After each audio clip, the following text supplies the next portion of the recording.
Welcome back to another episode of the Tech Talks Daily podcast. I'm your host, Neil C. Hughes, and Alex Levin, the co-founder and CEO of a company called Regal Voice, is going to be joining us today. He's a Harvard graduate with a rich background in product management at Personal and Thomson Reuters, but he is now at the helm of Regal Voice. Now, Alex is leveraging his expertise to revolutionize the B2C sales industry by focusing on the consumer experience. So I want to learn more about his journey from being a product manager to becoming the co-founder of Regal Voice and discuss how they're leveraging technology and crafting tools to transform and professionalize the B2C sales industry at an internet scale. So we're going to dig deep into the significance of customer-first approaches, exploring the use of technologies and things like text messaging marketing, and learning how meaningful conversations can skyrocket conversion rates. And we'll also tackle the challenges of balancing personalised services with customer privacy, and also discuss the potential of AI. Yes, we always have to mention AI now, don't we, in enhancing customer experiences. So buckle up and hold on tight, because I'm going to beam your ears all the way to New York, where Alex is waiting to share his story. So a massive warm welcome to the show. Can you tell everyone listening a little about who you are and what you do? Thank you for having me. So I'm Alex Levin. I'm the co-founder and CEO of Regal.io. We are software for B2C sales teams. And most people go, wait, I didn't know there were B2C sales teams, but it's fascinating. There's actually 5 million B2C salespeople in the US and only 2 million B2B salespeople. So it's actually a bigger industry. Think of markets like insurance, healthcare, lending, education, local services, where it's a more complicated product. And even if you're going online looking for life insurance, you're still going to want to talk to somebody before you buy it to make sure you get the right one. I'd say our customers are, mid-market enterprise. They're looking to drive more revenue and make the experience better for customers, more personalized for customers. So it might be a SoFi in lending, or a Row in healthcare, or a AAA in insurance, or Angie in home services. And, they're using our software and driving, on average about 25% more revenue than they were before. Well, I'm looking forward to diving a little bit deeper into this topic with you today. But one of the things I always try and do with my guests is take them back in time to find out more about their origin story. And when I was reading about you, I was learning about your journey from being a product manager and at Personal and Thomson Reuters to joining Handy as an early employee, then co-founding Regal Voice. So I've got to ask, what motivated this transition? What is your origin story? Yeah, so go back even further. My father had a small business in the United States. And so definitely growing up with a parent who's an entrepreneur gives you some appreciation of the roller coaster that it is. And I think it opens the possibility that, you might want to be one day. And so after having worked for a number of startups, technology startups, I sort of had the desire one day to be a entrepreneur myself. And we, both my co-founder and I, worked at the same company before this, and we saw this opportunity where, in our world, we were in a home services business. We had, all these customers who wanted, let's say, a fence installation or home remodel, and we'd find if we only gave them the option to buy it online, they didn't convert at a very high rate. But if we had a conversation with them, they'd convert, at a much higher rate. So we sort of said, well, here's an opportunity. No one, believes you should be talking to your customers online, but we know this is really valuable. How can we build tools around this to professionalize this industry and allow great customer experience, even at internet scale? So, it sort of led to our transition to actually being founders ourselves. I will say, I could never do it without her. I think people who are solo founders have a really, really tough job. So it's nice to have a co-founder in this. And, we've been very lucky to get a great team around us and, continue to grow the company. I think what I'm proudest of now, so when people ask me sort of how the company's doing, I'm proudest of the fact that we now have about 150 customers, and we've driven about $2 billion in revenue for them. So really, that's the mark of success, is are we helping our customers drive revenue? And it's a fantastic story. And I'd love to, as we begin to look forward, in your opinion, What are the key elements to make an outbound phone sales strategy successful right here in a digital age? And how does Regal Voice incorporate some of these elements into its approach? Is there anything you can share around that? Yeah. So the story I usually tell is about one of my wife's friends growing up, who's an insurance agent in this small town in Colorado. And she knows everybody in the town. She's great. And, people walk into her office, or used to walk into her office, and, she'd look at them and see, did she think they were wealthy or not? Do they have kids? Do they have pets? And she decided what to, tell them about based on what she knew. And even if they didn't buy then, she developed a relationship with them and go, oh, I saw you at the supermarket. Oh, I know that your kids are in the same group as my kids. And she did very well. What's changed is that all of a sudden, most of her leads don't walk in the door anymore, right? Her computer just goes ding, somebody going online, submitting some information. She gets a phone number and she doesn't know what to do with it. So, she tries calling them. They may not answer. Even if she gets them on the phone, she doesn't know who they are exactly. So it's much harder for her. So I think where the position we take is, how do we give, millions of customers online that same incredible experience she used to give them when they'd walk in the door? Right? How do we make all those people feel special and known and understood, even if we're doing it with technology and not just with me happening to know you very well? And another big change that we've all seen over the years is text message marketing. It's becoming an essential strategy in this digital era. So I'm curious, how have you seen it evolve over the years, and how can companies better leverage it effectively?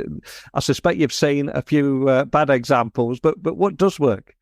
Yeah. So if I think about where we're pushing customers to, as I talk about shifting from a world where you're either not talking to your customers online or you're treating them all exactly the same. The biggest transition is to starting to say, okay, based on what I know about this customer, using the data, and their behavior and, the conversation you have with them, what should happen next? Should it be a call? Should it be a text? What should I say on that message?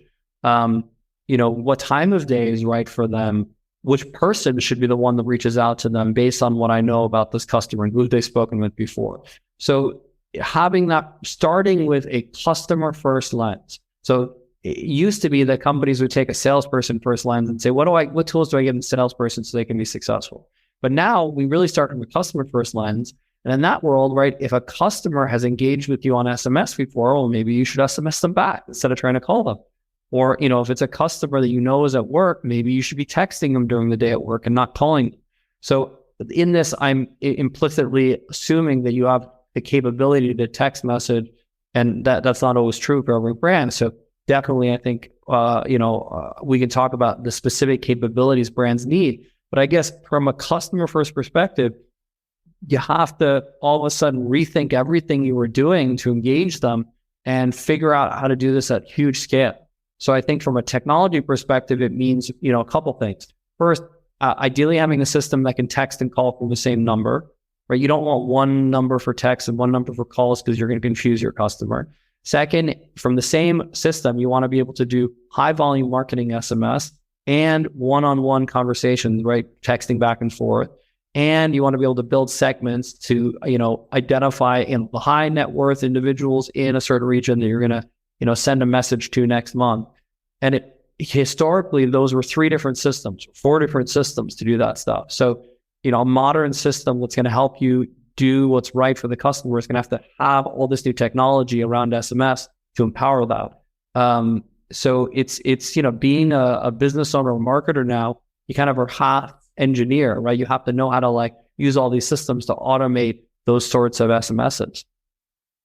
And of course, it is easy to get lost in the technology and the new shiny emerging technologies that we're seeing as well. But essentially, it's all about conversation. So how important is having conversations with customers for modern brands, especially in the digital era? And what does Regal Voice play in facilitating some of these conversations? Yeah, at a high level, I'd say if you're selling a more considered product online, what we see in these industries is having a conversation with the customer approximately doubles the conversion rate. So if out of 100 customers, that come to your site, if you don't talk to any of them, let's say maybe 5 will convert. If you can have conversations with all of them, perhaps 10 will convert. So it doubles the conversion rate. which is very meaningful from a revenue perspective, and obviously a much better experience for the customer. Our business, right, is helping people often who are already doing that work to have a conversation, just have more conversations, right, and have better conversations. So how do we, increase the answer rate, increase the on-call conversion, increase the value that you get from a customer when they convert? As an example, SoFi, who's a customer, I think saw 60+% increase in answer rate with Regal, 10 or 20% increase in on-call conversion, 10 or 20% increase in the value of the customer when they were using our tool. And the reason we know that is we can do A/B tests. So we can have a holdout group that's not using Regal and a group that is using Regal and see exactly what the impact is. And a topic we must bring up when we're talking about this is call spam and robocalls. They have become a nuisance for many people over the years. So I've got to ask, as someone in the heart of this space, why does it happen? Why is it harmful? And what steps are you taking at Regal Voice to combat this issue too? Yeah, so I'll try to humanize it a little bit. Let's leave aside the truly illegal callers that are calling from, let's say a country outside the United States trying to trick elderly into paying for things. Let's leave that aside. That is just wrong. It should be stopped. And there's a lot of work that we're helping on to make sure that never happens. But let's talk about a legitimate business. So, let's talk about, your bank, and you go to your bank and you're trying to do something and it doesn't work, and your bank wants to reach you and they really want to reach you badly. And they start calling you, and it's a number you don't recognize, and they call you once, twice, 3, 4 times, and it doesn't work. And like the next week, the bank goes, well, how should we update our processes to reach more people? Well, guess what they say? They say, well, I know, we should call the person faster and call them more times. So through best intentions, you end up in the situation where your bank is now not calling you once, but they're calling you 16 times to try to get you to answer the phone. And you're looking at going, who's this person spamming me? Why are they treating me this way? And it's sort of this unfortunate situation. So when we work with clients, a couple of things. One, we can brand their calls. So on cell phones, it's a new technology we have that allows, the bank to show their name to you, so it's the bank and you'll answer it. Or you could also get a text through our system. So if they don't answer a call, don't call them 18 times, text them. And then if that person calls you back, we can route it right back to the person who was the bank's employee who was trying to reach you, so that they don't have to keep calling you. I think that, in this sort of day and age, customers appreciate that, right? So like if you're on, your bank site, just let's use the bank example, and you're on your mobile phone, probably cruising around trying to transfer money from one account to another, and it fails, and your bank calls you at that moment and it shows the brand name of your bank, you'll go, oh, well, I'm having trouble. Of course I want to talk to my bank and have them help me.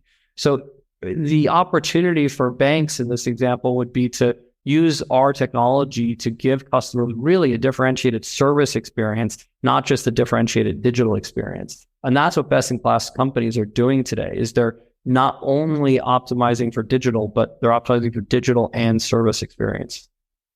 The word experience there is so interesting, because it must be so difficult for brands and businesses right now, because on one side, I don't know, customers expect a personalized service. They want to be treated individually as a unique customer. But as a leader in a company that heavily relies on outbound calls and text messages, how do you ensure that your methods respect and uphold customers' privacy? Because again, customers want personalized service, but it doesn't take too much to drift into the creepy territory and be seen the wrong way. And it's quite a tough balance to achieve, isn't it? Yeah, we've always been on the right side of this. Yeah. I'm not sure everybody is, but so we only work in the United States with TCPA compliant customers, meaning they have permission to be engaging with you. Yeah. We only use first party customer data, meaning this is stuff you've given that brand. The brand knows about you. They're not going and getting it from other places. We, again, encourage them to be engaging in a branded way in the right moment, not calling you 18 times. So respecting you. What we find is that if it's done in that way, and I'll give you like a real example, like customers love it. So for instance, one of our brands sells, one of the brands that we use is sells subscription dog food and other dog products. One of the things they do is when you first get that first shipment of food, UPS notifies us when that delivery actually happens.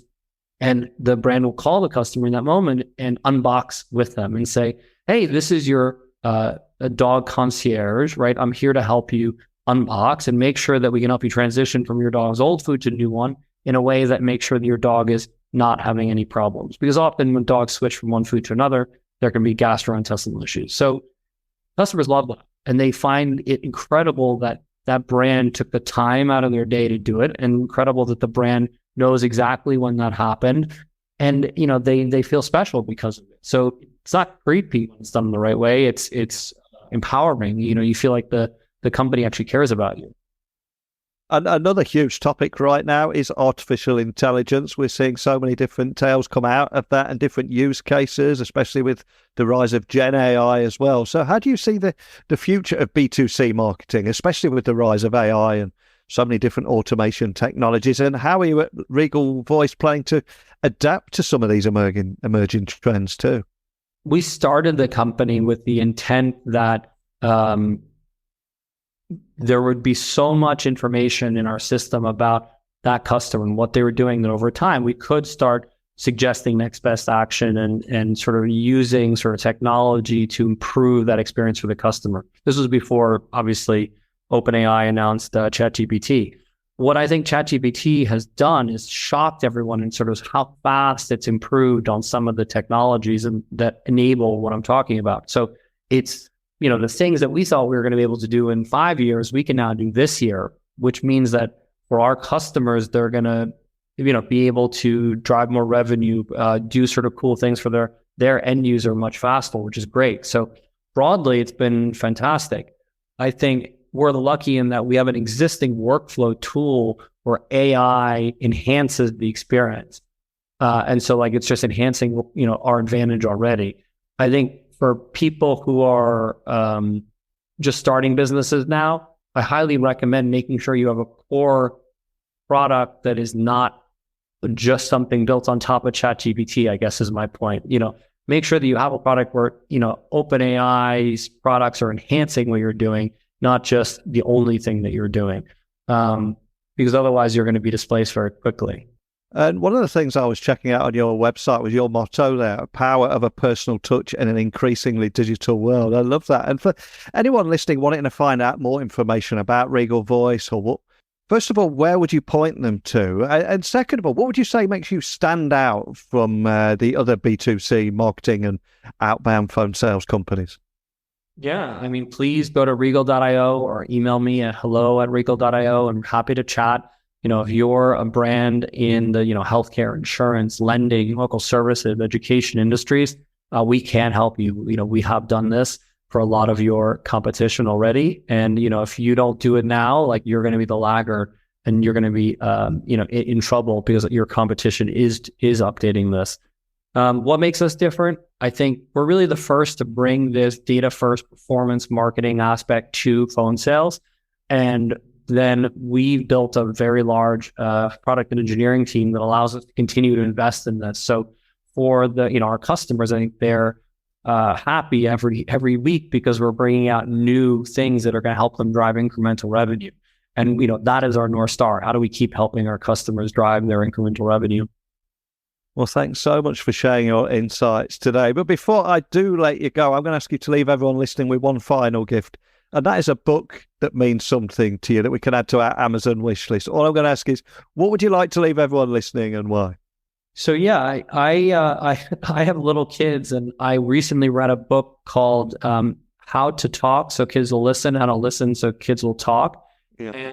And, I'm not pretending in any way that, working with people is exactly the same as having kids, but I will say a lot of the lessons from that book were great management lessons. So I would highly encourage, people, in a work environment to read the book and think about, how you can improve your listening skills and, your sort of communication skills.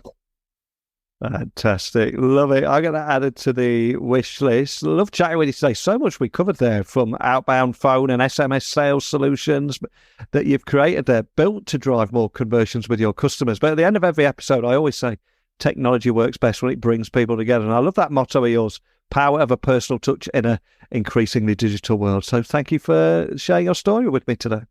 Thank you for having me. So a big thank you to Alex for sharing his incredible journey and origin story and insights into the world of B2C sales and marketing, from combating call spam, utilizing AI for customer engagement. I think it's clear that the future of B2C communications is in innovation and ensuring that it's customer focused. And also in our conversation today, I think we learned about the importance of brands having conversations with their customers. So it was great to hear how Regal Voice is working to increase answer rates and customer value, all at the same time as protecting customer privacy. So remember, technology isn't just about coding and devices, it's about connecting with people and improving their experiences. But that's it for today. So keep exploring, keep learning, and most importantly, keep talking. But that's it for another episode of Tech Talks Daily. So thank you so much for listening. And until next time, don't be a stranger.